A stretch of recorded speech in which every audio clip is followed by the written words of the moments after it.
So I've just come out to check the horses. We got a little Kimmy here, little free-ranging Kimmy, who has a burr forelock, as you can see. Another little groom. We seem to groom you every day and you just get them all back in again. Oh dear. But more importantly, they might all be over the age of 20, but they're all very, very naughty. I don't know if you can see up here. All the legends, overnight, Mr. Houdini, also known as Max, has decided to let everybody out. So they're currently running around the single paddocks up here. So up here we've got Ginger. You can just make out now. That's Ginger. She has to go in a paddock on her own because she hates everybody. And then we've got Campho Z over here, who again, unfortunately, doesn't really do anyone else as a friend. And then in the middle here, we have a large group of very old legends that have all decided to let themselves in, courtesy of Max. There he is, the instigator of it all. So now the fun bit's going to be trying to catch them, because they're not going to want to come in. They've got onto the new grass. So I'm going to go and shut that gate now, so they're all at least in one little field and they're not running around the house, and we will see. I think Epalan's going to do me. Hold on, I'm going to go. I'm going to have to go and shut the gate before he leaves.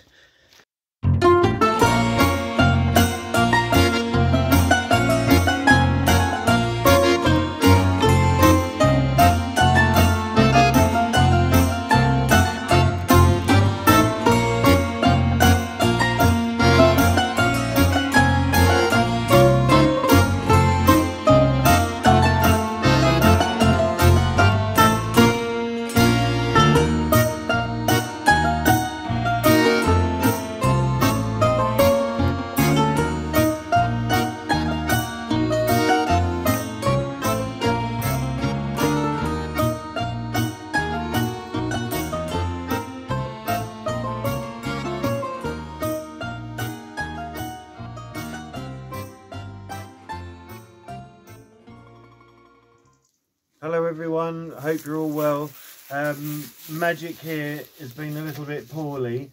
He got an infection in one of his legs, and the vet very kindly came out and she's given us some injectable penicillin. That's to go into his muscle, and then the other stuff is a really strong antibiotic or anti-inflammatory, which has to go into his veins. So my job today is the veterinary surgeon. So that's what we've got to do. And with all the horses, when they get to the ages that we're at, in everyday life, horses can get ill, but with him, he's a particularly tricky customer.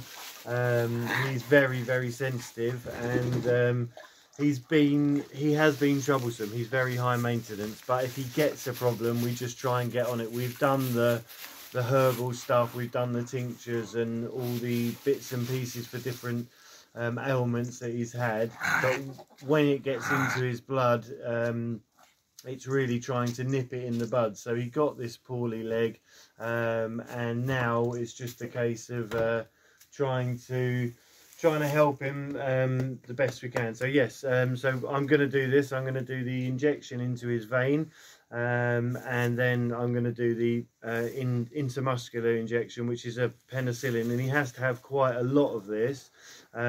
So yeah, watch and see, and then we'll go from there. So we're just about to do the injection into his vein, but the kids have been down the field with the dogs. They're on their way up, so they'll be here shortly. So we're just going to wait until they're here, so there's no disruption. There they are, it's dark. Yeah, they're back. Had a nice walk? Really good, thank you. Where are the others? Just there.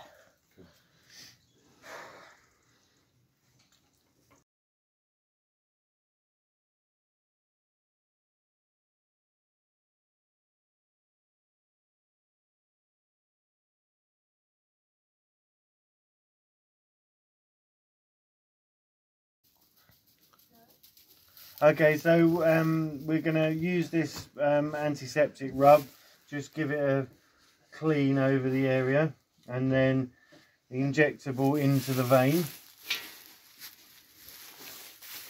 The first thing is to make sure If you hold your thumb over it, you can just get the vein, and then you've got to get it in and then just check that you've got blood, which we have there. So that's in the vein, and then just gently work it back in. So, good boy. Good boy. Well done, Madjik. Good boy. That's into the vein. It's not ideal. It's not an everyday manoeuvre, because the vein runs down the side of the neck, and you need to get the needle into the middle of the vein, or as near as you can. Obviously, if you go through, you'll go the other side, or if it's only just in, it can flip the other way. So yeah, not a manoeuvre to practice if you're setting out. Yeah, so it's one of those, but he's good to do. So now we're going to do the injectable penicillin, which is here, and change the needle. Mummy Moon got some more needles, and this is a much bigger injection, but it goes into the muscle, so it disperses slowly. The other injection in the vein is straight into the bloodstream, as you saw, so that's a far instant. I mean, it's now within his system and it's working. This will take over half an hour, 40 minutes, and it will just start circulating around his bloodstream. So it's quite a bigger, it's a more volume of the injection, but it's going into the muscle, so it's all good. Right, just get rid of that. So these bottles have a rubber top on them, and if you put the needle in, you have to squeeze it through. That forms a seal. I always put a bit of air in, and then that helps push it out, because this particular penicillin, or most injectable penicillins, they're quite thick, so this just helps bring it into the syringe. So he's going to have 2 full syringes. What we'll do is, I've got another needle here, and if we're very clever, we can quickly do it. So we're gonna, what we try and do as well is, when you're injecting into the muscle, is to make sure that you alternate the sides. So when they're on a course of antibiotics, rather than just going into one muscle, you can go anywhere in this triangle in their neck, because that's just pure muscle in the middle. And you can go into their hindquarters or anywhere where there's muscle, but generally, injecting wise, is in the 2 hind muscles or in the neck. We're going to go for the neck. I'm going to need Toby just to put his finger over the needle once he's got it in. So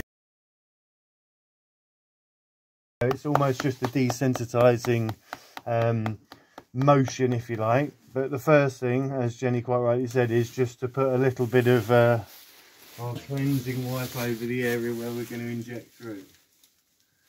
So we'll go for there. That's it. And so yeah, like we said, so holding the needle sideways, we're going to just pat him like this, and then with the one movement, so it's almost like he doesn't realise it's going in, and then very slowly we'll just gently squeeze the penicillin in. And Toby's going to put his finger over the end of this needle, because it won't be blood that comes out, it'll be penicillin. So just gently, should be right, just gently, that's it. I'm going to draw off another 10, and then we'll go again. So same procedure through the bottle, get that in. And again, one of the things, it's not a, it's not, this is for professional people. I'm not condoning trying it at home, but I'm just showing you the procedures. And then the last one in, nice and slowly. Good boy.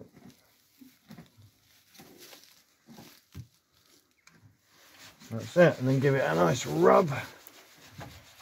Good boy. Cool. Good, and just wipe that off.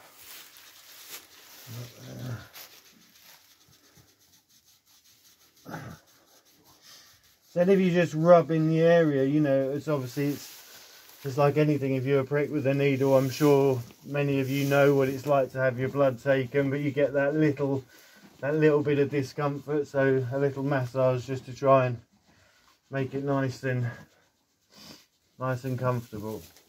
So yeah, so he's had his medicine. That's it for the injection side of it.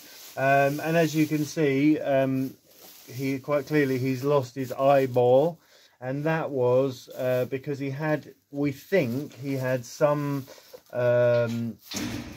problem in the eye. I mean, he had beautiful eyes. He's got really beautiful. Can't see them because of the light. Oh, you can't. Because they're red. They're not red. They're bright blue normally. They're bright blue, but yeah, he had beautiful eyes. But I think he had a problem with his eye, and it got worse and worse and worse. And then the decision was made to have it removed because it was actually going to start causing a problem. Once the eye's out, it's a very complicated manoeuvre, but the young vet, we actually did it here, and I was holding his head while the vet did it. But they stitch the eye back, and then what happens is it looks like a normal eye in the beginning, and then as time carries on, it sinks in. So this area here, he's still got sensation, as you can see, you can feel it.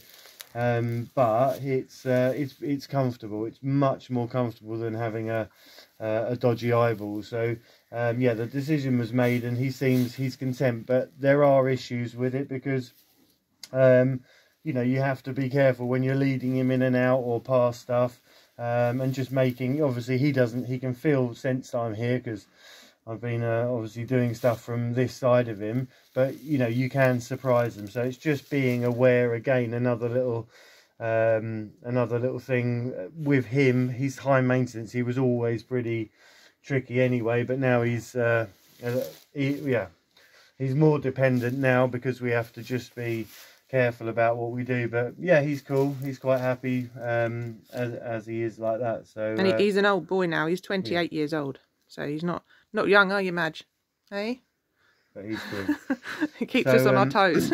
So yeah, just to recap on all the injecting and doing stuff like that, we've been around horses all our life, and I've been fortunate enough to be around vets and professionals, and so there is an element that we can do at home, and we're not going to take on any surgery or stuff like that, but general medicine. And it also saves our local vets. Unfortunately, just the other day, they got broken into, and they had a lot of their drugs and equipment stolen, and it was actually the day when she was going to come out to Madjik. So it was all a bit up in the air, but she came out and she had very limited stuff, and they are a small surgery, so they're very stretched on what they can and can't do. So on a time frame, they know that we're professionals and we do what we do, so they allow us a little bit of leeway, and it's very handy. It works for everyone because it means that we're not stretching their resource.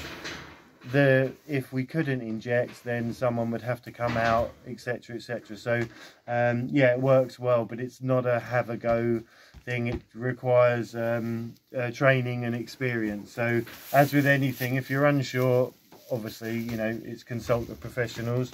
But yeah, we're lucky that we've had some good teachers, and we've had and now we've got older horses, so we're always doing the caring and their level of care demands that we can do stuff like that.